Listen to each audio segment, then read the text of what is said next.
कैसे हैं आप सभी लोग। आप सभी का स्वागत है अपने YouTube channel learn with focus पर। आज हम लोग बढ़ाने वाले हैं उसी की आगे कड़ी को, जिसमें दिया गया है कि दर्शाइए कि आप 6 ओम के प्रतिरोध के 3 प्रतिरोधकों को किस प्रकार संयोजित करेंगे कि प्राप्त संयोजन का प्रतिरोध कितना हो। पहला कह रहा है कि एक बार ऐसा जोड़िए कि 9 ओम हो जाए और एक बार ऐसा जोड़ना है कि 4 ओम हो, उनका इक्विवेलेंट रेजिस्टेंस या तुल्य प्रतिरोध। और आपके पास कितने ओम के हैं, ये कह रहा है कि जो 6 ओम के है ना, कितने ओम के कह रहे, इस तरीके के 6 ओम के आपके पास 3 रेजिस्टेंस रखे हुए हैं और तीनों को आपको इस प्रकार कॉम्बिनेशन इनका करना है कि पहली दफा क्या हो कि ये जो है 9 ओम बन जाए।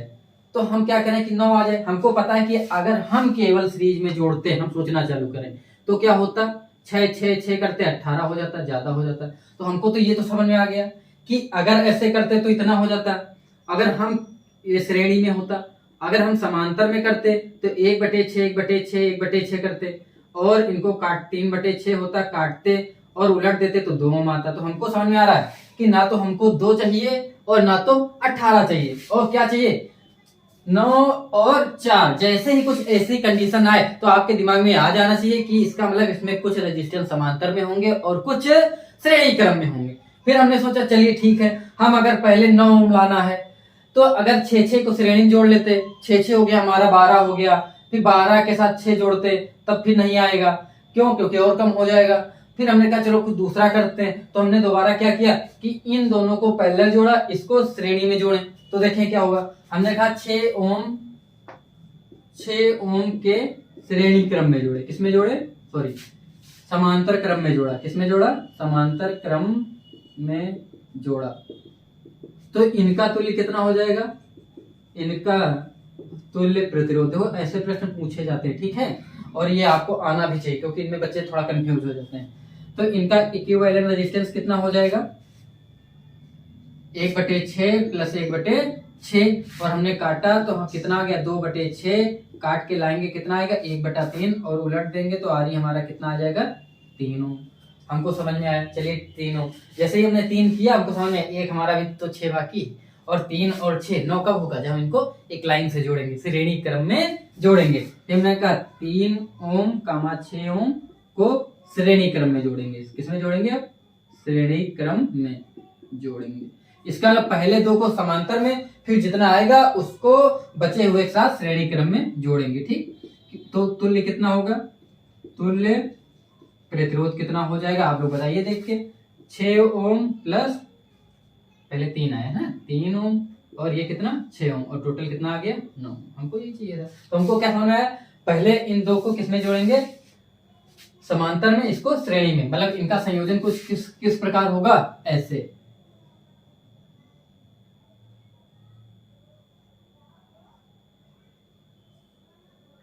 ये देखो इस प्रकार जो है जोड़ेंगे तो ये 6 और 6 किसमें हो जाएंगे, पैरेलल हो जाएंगे। फिर इन दोनों को लाएंगे, इसके साथ श्रेणी में होगा तो पहला वाला कुछ ऐसे होगा तो इनका टोटल बनेगा 9। ठीक, दूसरे वाले को हम लगाना चालू करें जब कितना लाना है इनका इक्विवेलेंट 4 ओम। तो याद रखना है कुछ ऐसे ही प्रश्न आएंगे और आप लोग बेहतर, अगर तैयारी आपकी अच्छी तो करते रहेंगे। तो हम लाना चाह रहे हैं 4, तो हमको पता है टोटल समांतर में जोड़ेंगे तो हमने देखा था 2 आ रहा है, तो हमको वो चाहिए ही नहीं, हमको कितना करना है 4। तो हम किस प्रकार जोड़ें, हमने कहा हमने क्या किया, इसमें पहले 2 को श्रेणी में जोड़ा, पहले 2 को श्रेणी में जोड़ा। 6 को कर लेंगे कितना, 6 ओम 6 ओम को श्रेणी में जोड़े, श्रेणी में जोड़ते हैं, श्रेणी में मतलब श्रेणी क्रम में जोड़ते हैं। ठीक है, तो इनका तुल्य प्रतिरोध, इनका तुल्य प्रतिरोध कितना हो जाएगा आपको पता है, श्रेणी में जोड़ोगे तो 6 ओम प्लस 6 ओम कितना हो जाता है 12 ओम। और हमने किसमें जोड़ा था, श्रेणी में, तो हमने कहा ये श्रेणी में जोड़ लें। जी हमने इन दोनों को श्रेणी में जोड़ा हुआ है। फिर इनके साथ अगले वाले को हमने किसमें जोड़ा, पैरेलल जोड़ दिया। ठीक, इस प्रकार है ना। अब देखो ये तो श्रेणी में है, फिर उसके बाद किसमें जोड़ा है, इन दोनों का तुल्य निकाला, कितना आ गया हमारा 12 ओम का। फिर 12 और 6 को किसमें, पैरेलल। अब हम कहेंगे 12 ओम 6 ओम किसमें, समांतर। ठीक, क्रम में। इनका तुल्य कितना हो जाएगा, 6 नहीं 12, तो ये कितना हो जाएगा 1/r इक्वल टू 1/12 प्लस 1/6 है ना। तो हम काटेंगे, कितना आ जाएगा हमारा 12 एकम 12 2 है ना बटे 12, 3/12 काटेंगे, कितना आ जाएगा 1/4।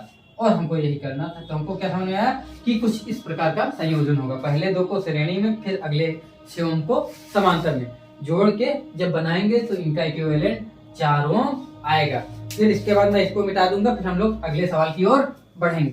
अगला दिया हुआ कि किसी अधिक विद्युत ऊर्जा उपभुक्त होती, किसमें अधिक विद्युत ऊर्जा उपभुक्त मतलब खर्च होती है। 250 वाट का टीवी सेट जो 1 घंटे तक चलाया जाता है, अथवा 120 वाट का एक विद्युत हीटर है जो केवल 10 मिनट तक चलाया जाता है। तो देखो पहले में क्या दिया गया है, वाट ज्यादा है, इसका कितने वाट का है 250, 1 घंटे तक चलाया गया। दूसरा 120 वाट का विद्युत हीटर है जो 10 मिनट तक चलाएगा। सीधी बात, इसका वाट भी ज्यादा देर चला गया, ज्यादा खर्चा होगा। लेकिन निकाल के तो देखिए कितना खर्चा हुई, तो उपभुक्त हुई ऊर्जा निकाल लेते हैं। सबसे पहले किसके द्वारा निकालें, टीवी सेट के द्वारा ना, टीवी सेट के द्वारा 1 घंटे में उपभुक्त ऊर्जा आप लोग कहां से निकालेंगे, आपने सामर्थ्य की परिभाषा क्या पढ़ी थी, P = W/T। और यहां से अगर ऊर्जा को निकालोगे तो क्या आता है, P × T, सामर्थ्य इंटू समय, कितना सामर्थ्य है उसका और कितने समय तक काम करता है। ठीक है, और सामर्थ्य क्या होती थी, वैद्युत ऊर्जा के कार्य करने की दर सामर्थ्य कहलाती थी। सामर्थ्य का मात्रक क्या होता था, जूल प्रति सेकंड अथवा वाट होती थी। तो उपभुक्त विद्युत ऊर्जा कितनी हो जाएगी, P × T से, और P दिया गया है कितना टीवी का 250, और समय कितना, 1 घंटे में कितने मिनट होते हैं 60 मिनट, 1 घंटे में 60 मिनट होते हैं ना, और 60 मिनट को किसमें मिलोगे, सेकंड में, तभी तो वाट में आएगा। तो हम लोग 1 2 3 0 मुफ्त में मिल रहा है, पहले लगा लो, 6 × 36 हो गया, 36 और 25 को मल्टीप्लाई कराओ तो 36 पंचे देखो 0, 36 पंचे 180, हासिल लगे 18, उसके बाद 36 दूना 72, 18 90, तो इतने आगे, कितने आगे, इकाई दहाई सैकड़ा हजार 10,000 लाख 9 लाख है ना, इतनी वाट या अथवा जूल, कितना हुआ, कितने वाट। ठीक है, वाट भी लिखोगे, वाट इंटू सेकंड भी लिख, सॉरी सामर्थ्य के मात्रा क्या होता है, जूल प्रति सेकंड होता था, इंटू सेकंड करोगे तो केवल जूल आ जाएगी, अथवा जूल भी लिख सकते थे। तो यहाँ पे हमको समझ में आता है इतनी ऊर्जा इसमें उपभुक्त हुई। इसके बाद क्या हुआ, ऊर्जा है ना तो जूल में लिख लो। फिर दूसरे वाले में हम लोग देख लेते हैं कि टीवी सेट के द्वारा इतना हो गया, फिर विद्युत हीटर के द्वारा 10 मिनट में, विद्युत हीटर के द्वारा 10 मिनट में उपभुक्त ऊर्जा गंदा लिखा लेकिन सामने आ रहा होगा। उपभुक्त ऊर्जा कितनी हो जाएगी, 120 वाट का था तो हम लोग 120 लिखेंगे, फिर 10 मिनट को सेकंड में लोगे, 7 से मल्टीप्लाई कराओगे, 1 2 3 0 मिल रहे हैं, पहले लिख लो, 12 6 का 72, ये आया 72,000। तो तुमको सीधा समझ आ रहा है ये इससे बहुत ज्यादा है। ठीक है, तो इसका मतलब किसमें ज्यादा ऊर्जा व्यक्त होगी, मतलब खर्च होगी, तो आप लोग लिखेंगे किसमें होगी, तो एक टीवी सेट जो 1 घंटे तक की चलाया जा रहा है। फिर इसके बाद हम लोग अगला लिखेंगे,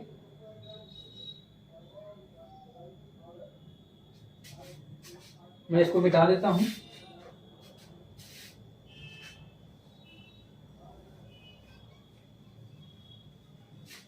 तो आप लोगों को अगला सवाल नजर आ रहा होगा, लिखा हुआ कि एक भवन में 40 वाट के 10 बल्ब, 100 वाट के 5 बल्ब, 80 वाट के 5 पंखे तथा 1 किलोवाट का एक हीटर लगा है।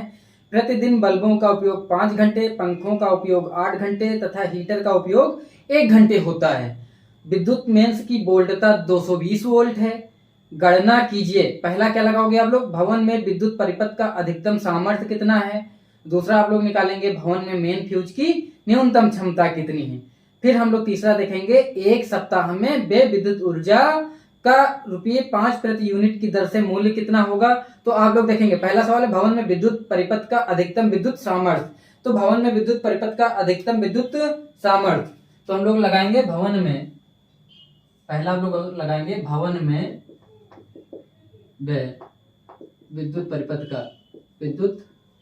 परिपथ का अधिकतम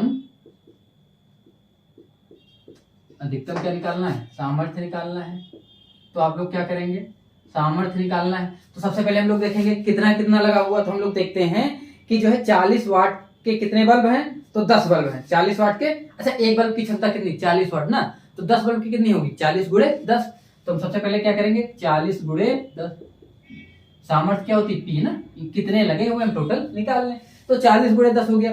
फिर कह रहा 100 वाट के कितने बल्ब लगे हुए, 5, तो 100 प्लस 100 वाट के कितने बल्ब हो गए, 5 बल्ब हो गए। फिर प्लस कितना क्या दिया हुआ है, 80 वाट के 5 पंखे। तो हम लोग 80 वाट के 5 पंखे हम सबको ऐड करते जा रहे हैं, टोटल वाट निकाल लें कितना वाट है, जितना वाट है उसकी उतनी सामर्थ्य होगी।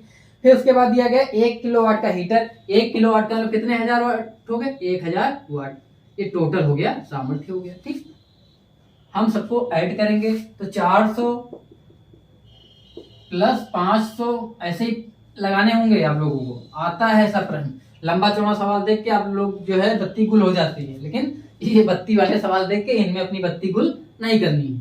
7 नंबर आपको लेने हैं। तो ये कितना हो गया, 4 5 900 904 2300 और एक कितना 3300 वाट। कितनी अधिकतम सामर्थ्य, कितनी सामर्थ्य है, 3300 वाट। इतनी सामर्थ्य है और जितनी सामर्थ्य होगी उतनी ज्यादा वो ऊर्जा खपत करेगा। तो जितना ज्यादा आप यूज करेंगे उतना ज्यादा खर्चा होगा। ठीक है, तो 3300 सामर्थ्य हो गई। फिर इसके बाद फिर हम लोग अगला देखते हैं। अगला क्या दिया हुआ है कि मेन फ्यूज की न्यूनतम क्षमता निकालनी। मेन फ्यूज की न्यूनतम क्या लिख दिया, 5 900 या 2300 है, इसको 2300 कर लो। अगला निकालना है हमको भवन में मेन फ्यूज की न्यूनतम क्षमता। भवन में मेन फ्यूज की न्यूनतम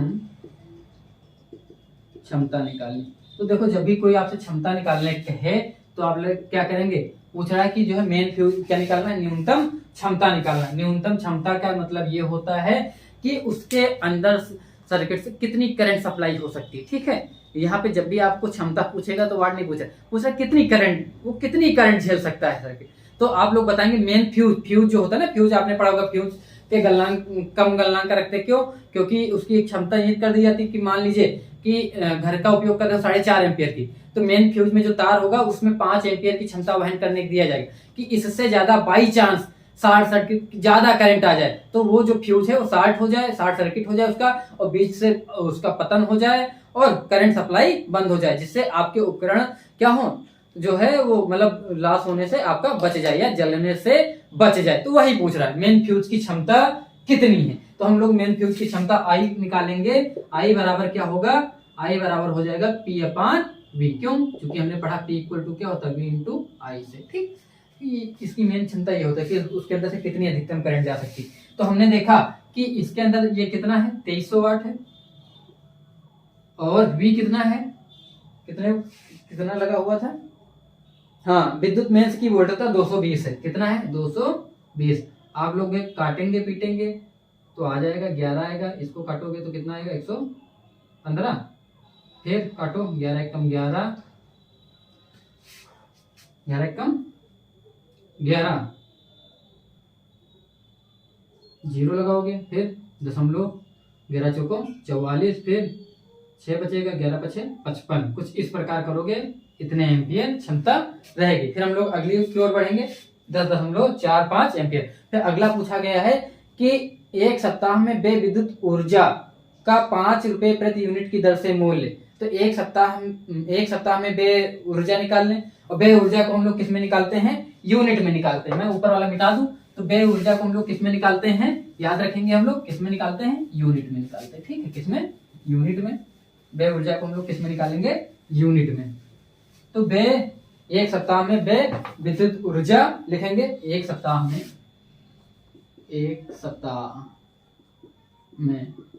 व्यय विद्युत ऊर्जा किसमें लिखेंगे, यूनिट में। ठीक है, तो इसका फार्मूला आपको पता है, वाट गुणे घंटे गुणे दिन गुणे जितनी भी संख्या, वाट गुणे घंटे गुणे दिन गुणे संख्या, कितने number of bulb, number of heater, number of जो भी चीजें जुड़ी हों बटे 1000।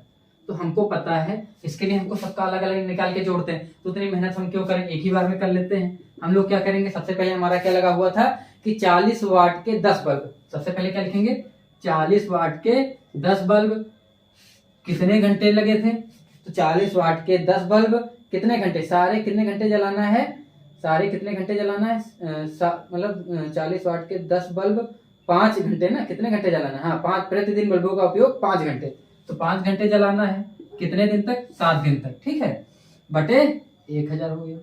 फिर अगला देखो, बल्ब के बाद अगला क्या था कि